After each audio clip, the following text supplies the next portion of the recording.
जर काही कारणाने युरिन होल्ड करण्याची सवय असेल किंवा करावी लागत असेल तर याचे गंभीर परिणाम शरीरावर दिसून येतात. त्यातील पहिलं आणि महत्त्वाचं म्हणजे UTI, युरिनरी ट्रॅक्ट इन्फेक्शन. मूत्रमार्गाचा जंतुसंसर्ग होतो. नंतरचा परिणाम म्हणजे ब्लॅडर स्ट्रेचिंग होते, म्हणजेच मूत्राशयाची कार्यक्षमता कमी होते. जसं फुग्यात पाणी भरलं आणि खूप ताणलं तर त्याची इलॅस्टिसिटी कमी होते, तशीच ब्लॅडरची इलॅस्टिसिटी कमी होते. सतत लघवी रोखल्याने पोटात ताठरपणा होतो आणि वेदना होतात. याचा किडनीवर परिणाम होतो.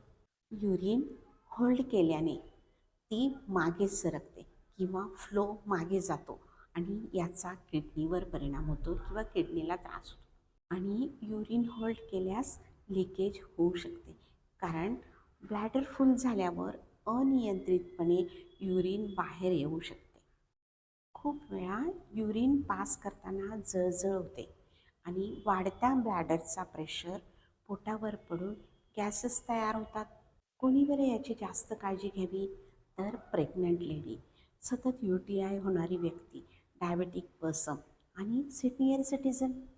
काय बरं सुधारणा करता येतील यासाठी? तर गरज असेल तेव्हा वॉशरूमचा वापर करावा. अननेसेसरी कंट्रोल करू नये.